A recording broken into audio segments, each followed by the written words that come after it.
मुझे Morgan group में नौकरी मिल गई। मेरा नाम अप्रैल स्पेंसर है और मैं मार्केटिंग स्पेशलिस्ट हूँ। ऑफिशियली मुझे अपने बॉस को रिपोर्ट करना होता है, जो कि कंपनी का सीईओ है, पर गुप्त रूप से वो मेरा एक्स बॉयफ्रेंड है, जिसका दिल मैंने बेरहमी से तोड़ा था। 5 साल पहले मेरी माँ बीमार पड़ गई। मैं अपने बॉयफ्रेंड क्रिस पर उसका बोझ नहीं डालना चाहती थी, क्योंकि मुझे पता था वह मुझे प्रपोज करने जा रहा है। मैंने जॉर्डन के साथ प्यार का नाटक किया और यह दिखाया कि मैं पैसों के लिए क्रिस को छोड़ रही हूँ, जो उसके पास उस वक्त नहीं थे। उसने मुझे 5 साल की मोहलत मांगी थी, पर मैंने उसके मुंह पर पैसे दे मारे थे और उसे छोड़कर जॉर्डन के साथ चली गई, जिससे क्रिस का दिल बुरी तरीके से टूट गया था, साथ ही मेरा भी। मुझसे बदला लेने के लिए क्रिस अपना खुद का बिजनेस खड़ा किया अपने परिवार की मदद से, और 5 साल के बाद उसने मुझे कंपनी में काम पर रखा, जहां हर वक्त मुझे उसके नफरत का सामना करना पड़ता। कभी मुझसे नफरत से करीब खींचा, मुझे हाथ लगाता, तो कभी चूमने की कोशिश करता, यहाँ तक कि मेरे जिस्म को पैसे से खरीदने की कोशिश की। मैं क्रिस को कभी सच्चाई नहीं बता पाई थी, क्योंकि वो पहले से ही मेरी सौतेली बहन के साथ एंगेज्ड है और अब 1 महीने में उससे शादी करने जा रहा है। यह सुनकर जाने क्यों मेरे दिल में बेहद दर्द होने लगा था। शायद मैंने उसे हमेशा के लिए खो दिया। वहीं शायद जॉर्डन मुझे चाहता था। पिछले 5 सालों से वो मेरे साथ था, जबकि मैं उसे बस अपना दोस्त मानती हूँ। मेरी माँ के इलाज का खर्चा उसी ने मुझे दिया था। जाने मैं उसके पैसे कब वापस कर पाऊंगी, इसलिए मैं क्रिस की कंपनी में दिलो जाम से काम कर रही थी, ताकि मुझे बोनस मिल सके। फिर भी क्रिस महसूस करता है मैं पैसों की लालची हूँ, क्योंकि मैं यही कहकर उसे छोड़ा था। मैं किसी के प्यार के लायक नहीं। जिस तरह से मैं क्रिस का दिल तोड़ा था, दोबारा से मैं अपना दिल किसी के लिए नहीं खोलने वाली। आज मैं अपने डेस्क पर बैठे बैठे काम कर रही थी, तभी मेरी सौतेली बहन जून मेरे पास आ गई। जून बहुत जल्दी क्रिस से शादी करने वाली है। मेरी टेबल पर एक फाइल पटक कर कहा, हमारे प्रतियोगी पहले ही गोयनका ग्रुप को कांटेक्ट कर रहे हैं पार्टनरशिप डील के लिए। तुम चुपचाप क्यों बैठी हो, इस काम में लग जाओ। मैंने कहा, हाँ मैं जा रही हूँ। जब मैं उसके कंपनी तक पहुंची, उसके गार्ड ने मुझे रोक लिया। मैंने कहा, मैं मॉर्गन ग्रुप की मार्केटिंग डिपार्टमेंट से हूँ। मैं यहाँ पर फार्मास्यूटिकल डिवीजन के हेड से मिलने आई हूँ। उसने पूछा, क्या आपके पास अपॉइंटमेंट का कंफर्मेशन है? मैंने कहा, नहीं मेरे पास नहीं है। तो उसने कहा, अपॉइंटमेंट नहीं है तो तुम्हें अंदर जाने नहीं मिलेगा। क्या आप मेरे लिए एक्सेप्शन नहीं कर सकते? मैं पूछी। गार्ड कहा, नहीं माफ कीजिएगा, फिर आप उनसे नहीं मिल सकती। मैं जाने ही लगी थी, मेरी फाइल नीचे गिर गई। अचानक से कोई आया, मेरे सामने झुक गया, फाइल उठाने लगा। मैं मुड़कर देखी तो जॉर्डन मेरे सामने बैठा था। तुम यहाँ क्या कर रहे हो? क्या तुम इस डिपार्टमेंट के हेड हो? मैं पूछी। हाँ मैं हूँ, और क्योंकि तुम्हें मॉर्गन ग्रुप ने इस प्रोजेक्ट के लिए भेजा है, तो मैं निश्चिंत करूंगा कि तुम्हें ये प्रोजेक्ट मिले, उसने कहा, जिससे मेरे चेहरे पर एक मुस्कान आई। मैं उसके साथ रेस्टोरेंट में खाना खाने आई। Thank you so much Jordan, तुम्हारे मदद के लिए। आज मैं तुम्हें डिनर करवाऊंगी, मैंने उससे कहा। उस रेस्टोरेंट में अचानक मेरी नजर मेरी सौतेली बहन पर पड़ी, जो क्रिस के साथ यहाँ डिनर करने आई थी। वह मुझे देखने लगी। देखो देखो कौन आया है, मेरी प्यारी बहन, वह कही, जिससे क्रिस मेरी ओर मुड़ा और मुझे देखने लगा। गोयनका का प्रोजेक्ट अभी क्रिटिकल हालत में है और तुम्हारे पास टाइम है डेट के लिए। लगता है तुम अपने काम की जरा भी परवाह नहीं करती, मेरी बहन ताना मारी। मैंने जॉर्डन से कहा, चलो हम यहाँ से चलते हैं, हम खाने के लिए कोई और जगह ढूंढते हैं। तभी उधर से क्रिश की आवाज आई, नहीं हमारे पास जगह है, तुम दोनों हमें ज्वाइन क्यों नहीं करते? अगर अपने अतीत को पकड़े हुए हो तो वह बात अलग है। नहीं ये सही कह रहा है, जॉर्डन ने कहा और मेरा हाथ पकड़ा। जैसे हम उसके साथ बैठे, मेरी सौतेली बहन जून पूछी, तो अप्रैल गोयनका ग्रुप के साथ कैसा चल रहा है? तुमने आज इस डील में जरा भी उन्नति नहीं की। तभी जॉर्डन ने जवाब दिया, तुमने सुना नहीं है क्या, इसे यह प्रोजेक्ट मिल गया है, यह नामुमकिन है। वह टेबल को बजाते हुए उठ खड़ी हुई। स्वीटी दरअसल ऐसा नहीं है, मुझे आज सुबह ही इसका ईमेल मिल गया है, क्रिश कहा। इस बात से मेरी बहन के चेहरा देखने लायक था। वह जल भून गई और वहाँ से निकल गई। कहानी जून की जुबानी। मेरी शादी क्रिश से होने वाली है, लेकिन वह अप्रैल को भूल नहीं पाया। वह मेरी इज्जत नहीं करता, बस उसे जलाने के लिए मेरे करीब आता है। 1 महीने में हमारी शादी है और मैंने योजना बनाई है कि मैं अप्रैल को बर्बाद कर दूंगी। मैंने आज सुबह उसे गोयनका ग्रुप में भेजा था। मुझे पता है वो लोग मीटिंग नहीं लेते, उसे प्रोजेक्ट नहीं मिलेगी और वह क्रिस के नजर में गिर जाएगी। लेकिन अभी मुझे पता चला कि उसे वह प्रोजेक्ट मिल गया है। तुम्हें हर चीज कैसे मिल जाती है अप्रैल? तभी वहाँ एक वेट्रेस आ गई, मुझसे टकरा गई और उसके हाथ से केक गिर गया। मुझे माफ कीजिएगा। उसने माफी मांगी। मैंने पूछा, तुम देख कर नहीं चल सकती? 1 मिनट रुको, क्या यह मिस्टर मॉर्गन के टेबल का ऑर्डर है?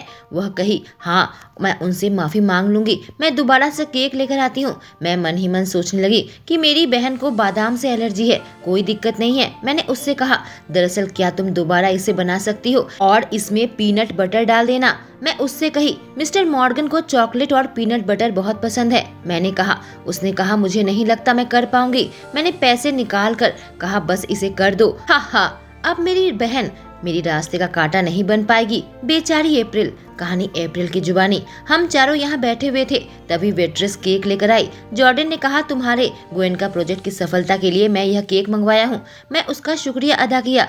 देखा तो क्रिश हम दोनों को देख रहा था। मैं केक का टुकड़ा काट कर अपने मुंह पर डाली और मुझे कुछ होने लगा। अप्रैल, जॉर्डन ने कहा। तभी क्रिस पूछा, अप्रैल क्या सब कुछ ठीक है? मैं कुछ कह नहीं पा रही थी, मेरा दम घुट रहा था। तभी क्रिस कहा, इस केक के साथ क्या गलत है? उसने उसका एक टुकड़ा काटा और खाया। कहा, इसमें तो पीनट बटर है। वह जॉर्डन पर चीखने लगा, क्या तुम ऐसे ही इसे ट्रीट दोगे? इसमें पीनट बटर है। मैंने उन लोगों से कहा था इसमें बादाम मत डालना, जॉर्डन ने कहा। तब तक क्रिश मेरी करीब आया, मुझे अपने गोद में उठा लिया। उधर से मेरी बहन चिल्ला रही थी, क्रिश। पर फिर मेरी आंखों के सामने अंधेरा छा गया। जब मेरी आंखें खुली तो मैं इधर उधर देखने लगी। ऐसा लगा कि मैं अस्पताल में हूँ। सामने कोई बैठा हुआ था। मैंने गौर से देखा तो सामने क्रिश बैठा बैठा सो रहा था। मैं अपनी हाथ बढ़ाई और उसका हाथ हल्का हल्का सहलाने लगी, पर कुछ ही पल में उसकी नींद खुल गई। मैंने झट से अपना हाथ हटा लिया। वह अपना गला साफ किया और उठ गया था। मैं आंखें बंद करके लेटी हुई थी। मुझे उसे छूना नहीं चाहिए था। जाने मुझे क्या हो गया था। उम्मीद करती हूँ उसे पता न चले। और अचानक से मैंने उसके हाथों को अपने गाल पर महसूस की। होले होले मेरे गाल को सहला रहा था और फिर वहां से चला गया। मुझे अस्पताल से छोड़ दिया गया था और जॉर्डन मेरे सामने खड़ा था। तुम्हें एक और दिन रुकना चाहिए था, थोड़ा आराम करना चाहिए था, जॉर्डन ने कहा। मैं ठीक हूँ, मैंने कहा। तभी मेरे मोबाइल में मेरी सौतेली बहन जून का कॉल आया। मैंने उसे उठाया। उसने कहा, तुम्हें अब तक रिलीज कर दिया गया होगा। मैंने कहा, इतना नाटक मत करो जैसे कि तुम्हें मेरी फिक्र है। उसने कहा, क्योंकि तुम्हें रिलीज कर दिया गया है तो तुम क्यों नहीं मेरे साथ आती, मेरी मदद करती वेडिंग ड्रेस चुनने में? मेरी मेड ऑफ ऑनर हो तुम। मैं चौंक उठी। क्या? और फिर फोन काट दिया। जॉर्डन फिक्र के साथ मुझे पूछा, क्या हो गया? मैंने कहा, जून ने कहा कि मैं उसकी मदद करूं वेडिंग ड्रेस चुनने में। उसने कहा, क्या कह रही हो? मैंने कहा, तुम्हें याद है ना, मैं मेड ऑफ ऑनर हूँ। वह कहा, यह बिल्कुल पागलपन है, लेकिन अगर मैं नहीं गई तो मुझे जिंदगी भर सुनाएगी, तो मुझे जाना होगा। मैं ठीक हूँ, मैंने कहा। ठीक है, मेरा ऑफिस अगर हो जाएगा मैं तुम्हें वहाँ से पिकअप कर लूंगा, उसने कहा। और मैं वहाँ पर आ गई। मेरी बहन शादी का जोड़ा देख रही थी। क्रिश, तुम्हें क्या लगता है इसमें से कौन सा अच्छा है? वह क्रिश से पूछी, पर मुझे एहसास हुआ कि क्रिश की नजरें मुझ पर ही टिकी हुई थी। तभी मैंने जॉर्डन को कॉल किया। उसने कहा, मुझे पहुंचने में देर हो जाएगी, काफी ट्रैफिक है। मैंने कहा, कोई बात नहीं, और फोन रख दिया। तभी मेरी बहन उसे पुकारी, क्रिश। उसने कहा, तुम पर हर एक ड्रेस अच्छी लगेगी। मैं एक खूबसूरत वेडिंग ड्रेस देख रही थी। मुझे याद आने लगा 5 साल पहले मैं और क्रिश वेडिंग ड्रेस देख रहे थे। मुझे एक ड्रेस बहुत पसंद आई थी। क्रिस पूछा, तुम्हें कोई ड्रेस अच्छा लगा? मैंने कहा, नहीं, कहीं और देखते हैं। जब मैंने देखा वो ड्रेस $12,000 की थी, जो मैं नहीं दे सकती थी। वो मेरे करीब आया, मेरे गाल पर हाथ रखा। सुनो, एक दिन मैं तुम्हें सबसे खूबसूरत वेडिंग ड्रेस दूंगा और साथ में एक मैचिंग रिंग, कहकर मेरे गालों को सहला रहा था। क्या किसी ने तुम्हें कहा है तुम बहुत मीठे हो? मैं उससे पूछी।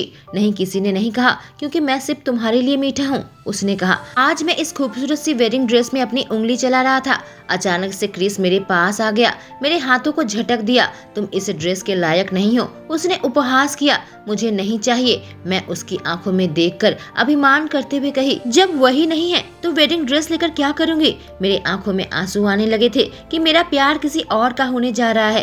तभी मेरी बहन ने मुझे आवाज लगाया। मैं उसके पास आई। वह एक एक करके भारी गाउन मेरे हाथ में डालने लगी। मैंने कहा, क्या तुम पूरा स्टोर खरीद लेना चाहती हो? मेरी बात सुनो स्वीटहार्ट, अगर मैं क्रिस से कही कि ऐसा करे तो वो मेरे लिए करेगा। तुम चुपचाप गूंगी बनी रहो। और मेरे ऊपर एक ड्रेस डाली, जिससे मैं पीछे गिरने लगी। ठीक उसी वक्त कोई मेरे पीछे आया और मुझे थाम लिया। जॉर्डन, मैं चौंक गई। उसने कहा, ठीक समय पर आया हूँ। फिर जून से कहा, तुमने बहुत बुली कर लिया इसके साथ, अब अप्रैल तुम्हें ज्वाइन नहीं करेगी, कहकर उसने मेरे हाथ से सारा ड्रेस लिया और मेरी बहन के पैरों के सामने फेंक दिया और वह चीख उठी। तभी क्रिस वहां पर आ गया और यह क्यों नहीं करेगी, गुस्से से कहा।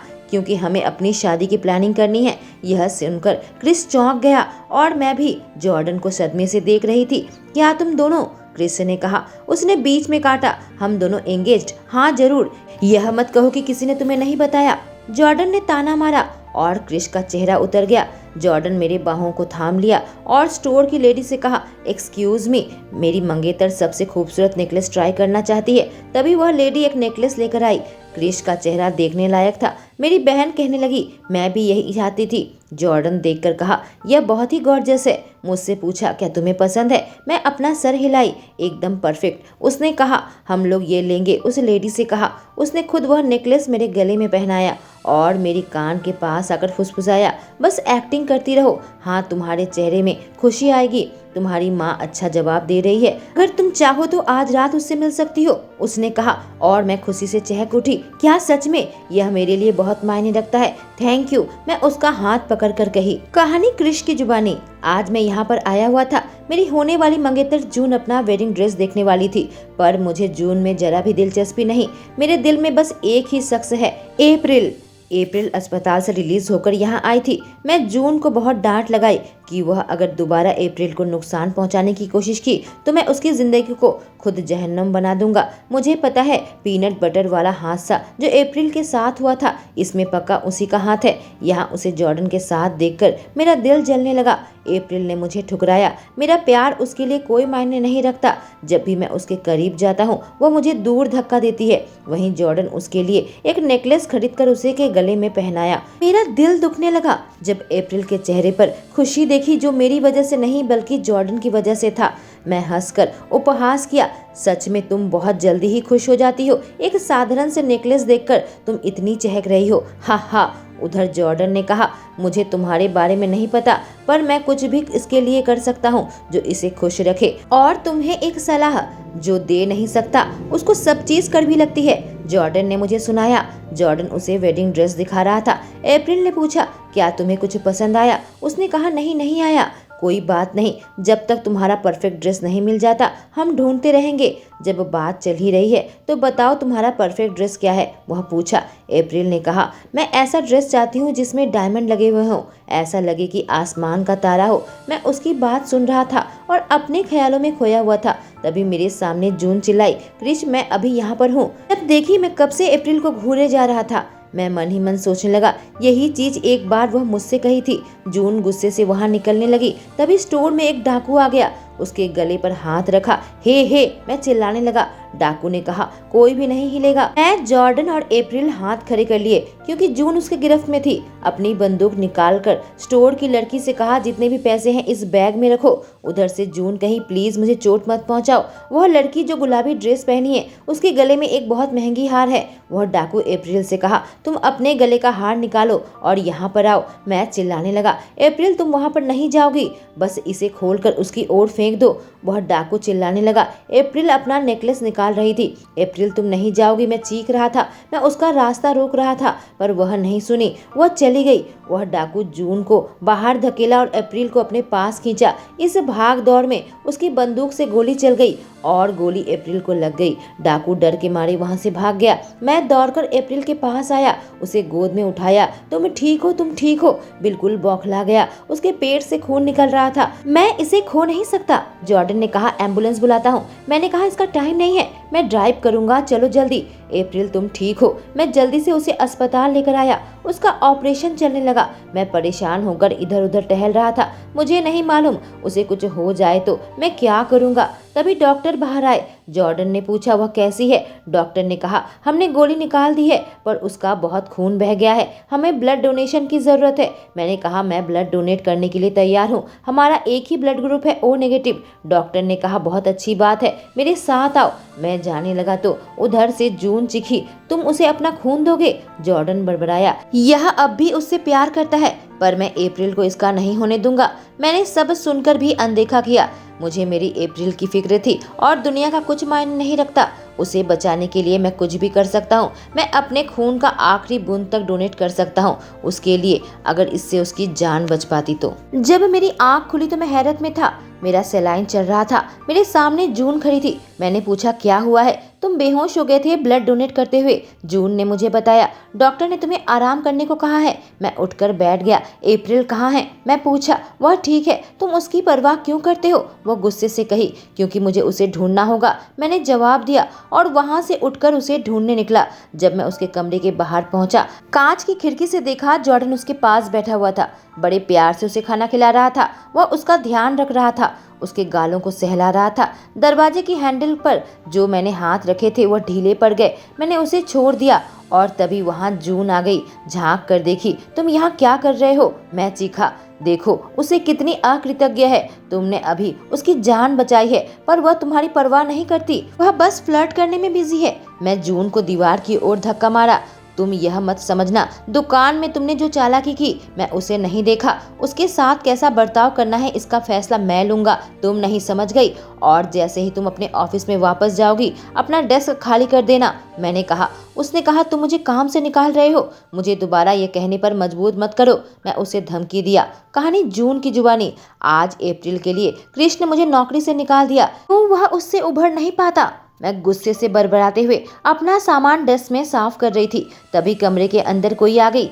क्या मैं तुम्हारी मदद कर सकती हूँ? मैं पूछी। डायरेक्टर, मेरा मतलब जून। मेरा मतलब मिस स्पेंसर। मिस्टर मॉर्गन ने कहा है तुम अपने सारे प्रोजेक्ट आज दूसरों को ट्रांसफर कर दो। आज के दिन के अंत में सारा काम कर देना। Thank you. वह जाते जाते दरवाजा बंद कर दी और मैं गुस्से से सारे कागज जो मेरे टेबल के ऊपर था नीचे दे मारी। तभी मेरी नजर एक फाइल पर पड़ी। मैंने कॉल लगाया। हेलो मिस्टर स्मिथ, मेरे पास आपके सारे कॉन्फर्मेशन वीडियो हैं। मैं यह सब कुछ आपके हवाले कर दूंगी। बस मेरी एक शर्त है। हा हा क्रिस डार्लिंग, अब मैं दिखाऊंगी अप्रैल कैसे खुद को बेचती है पैसों के लिए। देखते हैं क्या तुम उसके बाद भी उसे चाहोगे। मन ही मन अपनी कुटिल योजना पर मुस्कुराने लगी। मैं अप्रैल के कमरे में आई। देखा वो कंप्यूटर में कोई हिसाब कर रही थी। मुझे मेरी माँ के इलाज के लिए उसे $1 मिलियन देना होगा। अचानक से उसकी नजर मुझ पर पड़ी। उसने कहा, तुम क्या चाहती हो? क्या तुम मुझे यहाँ खत्म करने आई हो? वो कही और मैं हंसने लगी। ज्यादा नाटक मत करो, मैं यहाँ नहीं आती जरूरत नहीं पड़ती तो, मैंने कहा और अपना पर्स निकाली। रिजाइन कर रही हूँ। कृष्ण ने कहा है मेरा जितना प्रोजेक्ट है मैं सब में बांट दूं, बाकी सब बांट दिया है तो यह तुम्हारा है। मैंने बात पूरी की। उसने कहा, तुम रिजाइन कर रही हो? मैं बहुत जल्दी सीईओ की पत्नी बनने वाली हूँ, मैं अपनी अंगूठी दिखाकर कही, और मेरी बड़ी जिम्मेदारी है। मैं आम लोगों जैसे काम नहीं कर सकती जैसे कि तुम कर रही हो। खैर कोई बात नहीं, यह प्रोजेक्ट इस महीने के आखिरी मंथ तक खत्म करना है, नहीं तो तुम्हें ईयर एंड बोनस नहीं मिलेगा। हाँ अगर तुम चाहो तो इस प्रोजेक्ट को करने से इनकार कर सकती हो, लेकिन इसका नतीजा अच्छा नहीं होने वाला। मैं उसे धमकी दी। उसने कहा, मैं ये काम करूंगी। मैं कही, पहले तुम अपना ध्यान रखो। ठीक है, वह कही और मैं उसके कमरे से बाहर आ गई और मुस्कुराने लगी। कितनी बड़ी बेवकूफ़ है, मैं तुम्हें पूरी तरीके से बर्बाद कर दूंगी। मैं अप्रैल के डेस्क में बैठी हुई थी, तभी मेरे सामने क्रिश आ गया। तुम यहाँ पर क्या कर रही हो और अप्रैल कहाँ है? वह आश्चर्यचकित होकर पूछा। मैं मुस्कुरा कर कही, एक बिजनेस ट्रिप पर गई है। तुम क्या बात कर रही हो? वह अभी अस्पताल से निकली है। वह पूछा। वह सच में इस प्रोजेक्ट के बारे में बहुत उत्सुक थी जो मैंने उसे दिया था, शायद इसलिए कि इसमें बहुत बड़ा बोनस है। तुम तो जानते हो वो कैसी है। मैं उससे कहा, यहाँ पर रुको और आराम करो, पर उसने जोर डाला। मैंने कहा, वह कहाँ है अभी? कृष्ण ने मुझसे पूछा। मैंने उसे झूठ कहा, शिकागो, और वह चला गया। गुड लक, तुम उसे वहाँ ढूंढते रहो। हा हा। कहानी अप्रैल की जुबानी। मैं बिजनेस ट्रिप के लिए आई थी। मैं जॉर्डन को कॉल कर रही थी। उसने फ़ोन उठाया। मैंने कहा, जॉर्डन मैं फ्लोरिडा में हूँ। उधर से आवाज़ आई, काश मैं तुम्हें ज्वाइन कर सकता, पर मेरा ऑफिस का यहाँ पर काम है। अपना ध्यान रखना और मेरी ज़रूरत हो तो मुझे फ़ोन करना। ठीक है, तुम भी अपना ध्यान रखना।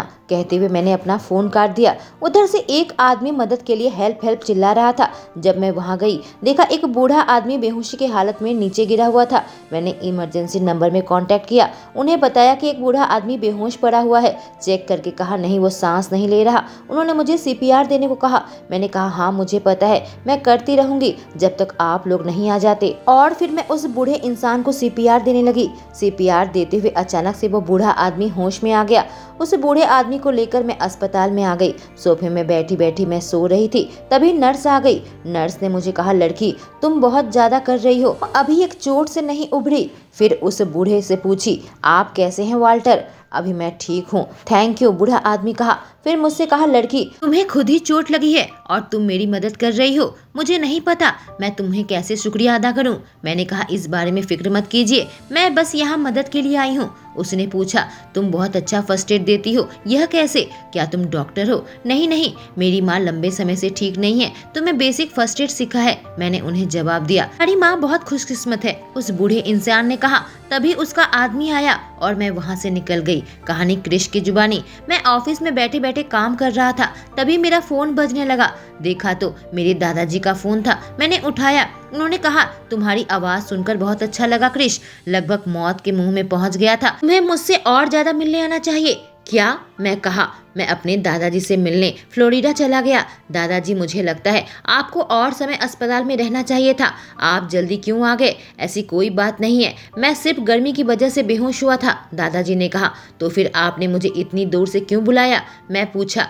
तुम्हारी शादी के बारे में बातचीत करने के लिए। मैं उस बेकार बनावटी लड़की से शादी करने की तुम्हें इजाजत नहीं दे सकता। जून कुछ और नहीं, बस मुसीबत है, वो कहें। दादाजी, मैंने कहा तुम्हें क्या लगता है मैं बहुत बूढ़ा हो गया हूँ, तुम्हारी जिंदगी में कोई बात नहीं कर सकता? दादाजी ने कहा नहीं दादाजी, मैं ऐसा नहीं कह रहा। मैंने कहा इस शादी को अभी कैंसिल कर दो, कोई है जिससे मैं तुम्हें मिलवाना चाहता हूँ। दादाजी ने कहा रक्षक। मैंने पूछा रक्षक? हाँ, वह लड़की मुझे बचाई थी जब मैं पहले बेहोश हो गया था। वह लड़की अपना काम में लगी रही, उसी ने एम्बुलेंस बुलाया और मुझे जिंदगी वापस मिली। वह दयालु है, स्मार्ट है और खूबसूरत। वह हमारे परिवार के लिए एकदम परफेक्ट बहू बन सकती है, तुम्हें उससे एक बार मिलना चाहिए, दादाजी ने कहा। और मैं हंसने लगा। क्या तुम मेरे बात से इनकार कर रहे हो? और दादाजी उतावले होने लगे, उनकी तबीयत खराब होने लगी। दादाजी ठीक है, आप बैठ जाओ, इतना उतावले मत हो। मैंने दादाजी को बैठाया, फिर कहा ठीक है, मैं उस लड़की से मिलूंगा, जिससे दादाजी शांत हो गए। कहानी अप्रैल की जुबानी। मेरे पास एक कॉल आया, मैंने उठाया। हेलो अप्रैल, मैं वाल्टर बोल रहा हूँ, वह बूढ़ा आदमी जिसकी जान तुमने आज बचाई थी। उन्होंने कहा। मैंने पूछा आपको मेरा नंबर कहाँ से मिला? उन्होंने कहा मुझे अस्पताल से मिला था, पर यह महत्वपूर्ण नहीं है, तुम अभी कहाँ पर हो? वह पूछे। मैंने कहा मैं लोटस होटल में हूँ, एक बड़ी बिजनेस डील है यहाँ पर और मैं अभी बात नहीं कर सकती। ठीक है, मैं समझ गया, उम्मीद करता हूँ तुम्हारा मीटिंग अच्छा जाए, उन्होंने कहा और फोन रख दिया। मैं मिस्टर स्मिथ के कमरे में पहुंची। हेलो मिस्टर स्मिथ, मेरा नाम अप्रैल स्पेंसर है, मैं मार्टिन ग्रुप में आई हूँ। जब मैं हाथ मिलाने के लिए अपना हाथ बढ़ाया, वह गलत तरीके से मेरे हाथ को पकड़ा, झट से हटा दिया। हंसने लगी। आपसे मिलकर खुशी हुई। खुशी तो मुझे हो रहा है, कहकर वह गंदे तरीके से मुझे देखने लगा। मैं घबराने लगी। तुम बैठ क्यों नहीं जाती? वह कहा। मैं बैठ गई। अंदर ही अंदर मेरे दिल की धड़कनें बेहद तेज हो गई थी। वह मुझे बड़ी अजीब नजर से घूर रहा था। मैंने अपना गला साफ किया। कहा मैंने एक कॉन्ट्रैक्ट बनाया है, इसके बारे में आज बात करनी है, कहकर मैं वो फोल्डर उन्हें पकड़ाई। इसे देखिए, उसने कहा। मैं इन सब चीजों की परवाह नहीं करता। फाइल को दूर हटा दिया। मैं बस जानना चाहता हूँ, क्या तुम हमारे प्रोडक्ट के बारे में अच्छे से जानती हो, कहकर एक वाइन की बोतल निकाली और ग्लास में वाइन डालने लगा। उसने मुझे वाइन की ग्लास पकड़ा दी। कहा हम एक ड्रिंक लें। मैं काफी घबरा रही थी। झिझकते हुए मैं ग्लास को पकड़ा। थैंक्स कहकर मैं वाइन पीने लगी। उसने मेरे ग्लास में और ज्यादा वाइन डाल दिया। फिर मैं ग्लास नीचे रखी। मुझे अच्छा महसूस नहीं हो रहा। मैं कही क्या हम यह बातचीत बाद में कर सकते हैं, कहकर मैं उठकर जाने लगी। उसने मेरा हाथ पकड़ लिया। इतना जल्दबाजी क्यों? अगर तुम्हें अच्छा महसूस नहीं हो रहा, तुम्हें यहाँ बैठना चाहिए। वो मेरे सामने आकर खड़ा हो गया और कहा थोड़ी देर और रुको, मैं तुम्हारा ध्यान रखूंगा। अगर आप जोर डाल रहे हो तो क्यों ना हम एक गेम खेलें, मैंने उससे कहा। गेम? इस बारे में मैं नहीं सुना था, उसने कहा। मैं उसकी टाई उतारने लगी। कहा अगर आप मुझे पकड़ लिया तो आज रात मैं यहाँ पर रहूंगी। उसने कहा अच्छी गेम है। मैं उसकी टाई निकाल ली और उसकी आंखों में पट्टी कर दी और फिर अपने हिल्स निकाल लिए और कमरे से चुपचाप बाहर निकल गई। कहानी क्रिश की जुबानी। मेरे दादाजी ने कॉल किया और कहा जिस लड़की को वो मुझसे मिलवाना चाहते हैं वो किसी मुसीबत में है। मुझे लोटस होटल में पहुंचने को कहा। मैं वहां पहुंच गया था। फिर दादाजी को कॉल किया। दादाजी, मैं यहाँ पहुंच गया हूँ, अब आप मुझे उसका नाम तो बताइए। दादाजी ने कहा, उसका नाम अप्रैल है। मैं उसका अभी कांटेक्ट डिटेल्स भेजता हूँ, उसे जल्दी से ढूंढो। मैं फोन रख दिया। अप्रैल, यह नाम सुनते ही मेरे अंदर घंटी बजी। क्या यह वही है? जैसे ही दादाजी का मैसेज आया मैंने देखा अप्रैल स्पेंसर, वही कांटेक्ट नंबर। मैं पागलों की तरह सीढ़ी में दौड़ने लगा, उसे ढूंढ ही रहा था। तभी वह मेरे बाहों में आ गई, मेरे बाहों से लिपट गई। मैंने कहा, मैंने तुम्हें ढूंढ लिया, क्या गलत है? देखा तो मिस्टर स्मिथ उसका पीछा कर रहा था। मैंने कहा, निकल जाओ यहाँ से, और वो वहाँ से चला गया। मैंने कहा, क्या तुम ठीक हो? और वह अपने हाथ मेरे गालों में चलाने लगी। मैंने तुम्हें बहुत मिस किया, वो नशीली आवाज में कही, और मैं अंदर तक हिल गया। उसके मुंह से वाइन की महक आ रही थी। वो मेरे गालों को चूमने लगी और मैं हैरत में था। वह मुझे बहुत तगड़े तरीके से किस कर रही थी। वह अपनी उंगलियां मेरे बटन पर चलाने लगी और मेरी शर्ट खोलने की कोशिश की। उसके नाखून मेरे त्वचा में चुभ रहे थे। तुम क्या कर रही हो? मैंने पूछा। मैं बस तुम्हें बहुत मिस किया, कहकर वो मेरे बाहों से लिपटी और मेरे गालों में हल्के तरीके से चूमने लगी, और अब मैं उसके किस में डूबने लगा। फिर अपना होंठ मेरे होंठों के बेहद करीब लेकर आई और मुझे हल्का सा चूमी। मैं अपने हाथ उसके गालों में चलाने लगा। मैं उसे अपनी गोद में उठा लिया, ठीक दुल्हन की तरह उसे कमरे के अंदर ले जाने लगा। अंदर आते ही मैंने उसे बिस्तर के ऊपर पटक दिया और उसके ऊपर आ गया। उसे जुनूनी तरीके से चूमने लगा। मेरे दिल में जो उसे पाने की कशिश थी, आज मैं खुद को नहीं रोक सकता। जब उसने कहा कि वह मुझे मिस करती है, चाहे मैं कितना भी कहूँ कि मैं उससे नफरत करता हूँ, पर मैं जानता हूँ मैं उससे प्यार करता हूँ। मैं उससे बदला लेना चाहता था, पर अब जब मेरी बाहों में है, मैं कमजोर पड़ने लगा। वो मेरे होठों को जिस चाहत के साथ चूम रही थी, मेरे अंदर की ज्वाला को भड़का रही थी। उसे पूरी तरीके से पाना चाहता था, उसे खा जाना चाहता था। उसे पाने की हवस मुझे रूखा बना रहा था। मैं वैसा आदमी नहीं हूँ जो लड़कियों के साथ सोता हूँ, कोई प्ले बॉय नहीं हूँ। मेरे दिल में बस वही है। उसी की चोट से मैं आज तक उभर नहीं पाया हूँ। मैं उसके बाजू में अपने हाथ चलाने लगा। कितनी नाजुक है। अपने होंठ उसके गर्दन के पास लेकर गया और उसे हल्का हल्का चूमने लगा। चूमते हुए उसके सीने के उभार तक आया। वह सिसकी ले रही थी, जिससे मैं और कड़क हो गया। आज मुझे क्या हो रहा है? क्यों मुझे उसकी इतनी जरूरत है? क्यों मैं चाहता हूँ मैं पूरी तरीके से उसमें समा जाऊं, के वजूद पर अपनी मोहर लगाना चाहता था। मैं अपना प्यार उस पर पूरी तरीके से लुटाना चाहता था। पता है ना, अगर मैं यह करूँगा तो हम वापस नहीं जा सकते। मैंने कहा, कृष, मैं सिर्फ तुम्हें चाहती हूँ, तुम ही हो जिसे मैं आज तक चाहा है। उसने कहा, मैं भी। मैंने कहा। मैं उससे दूर हो गया और अपने शर्ट को उतार दिया। उसने मुझे वापस से खींच लिया और मेरे गर्दन को चूमने लगी। उसकी उंगलियां मेरे बालों के साथ खेल रही थी जब मेरे हाथ उसके कमर में थे। उसके कपड़े उतारने में उसकी मदद की। एक पल भी मैं उससे दूरी बर्दाश्त नहीं कर सकता। मैं उतावला हो रहा था। मैंने अपनी पैंट उतार दी, उसके कपड़े भी पूरी तरीके से उतार दिए। मैं उसके पेट को चूमने लगा। मैं उसे चाहता हूँ। क्या तुम्हें पता है बेबी, तुम अभी कितनी हॉट लग रही हो? मैंने कहा, और बदले में वो मुझे चूमने लगी। मैं उसके सीने के साथ खेलने लगा। वह अपने हाथ मेरे खुले सीने में चला रही थी। कृष उसके मुंह से निकला जब मैं उसे चिढ़ा रहा था। चूमते चूमते मैं उसके पैरों तक आया और उसके थाई को चूमने लगा। यकीन नहीं आ रहा था कि आज अप्रैल मेरी हो चुकी है। तुम बिल्कुल देवी जैसी दिख रही हो, मैंने उससे कहा जब उससे प्यार कर रहा था। वह जोर जोर से सिसकी लेने लगी। बहुत हो गया, मैं तुम्हें चाहती हूँ, वह बड़बड़ाई। कहाँ चाहती हूँ? मैंने पूछा। मैं तुम्हें अपने अंदर चाहती हूँ, प्लीज। वह भीख मांगी और मैं उसके अंदर समा गया।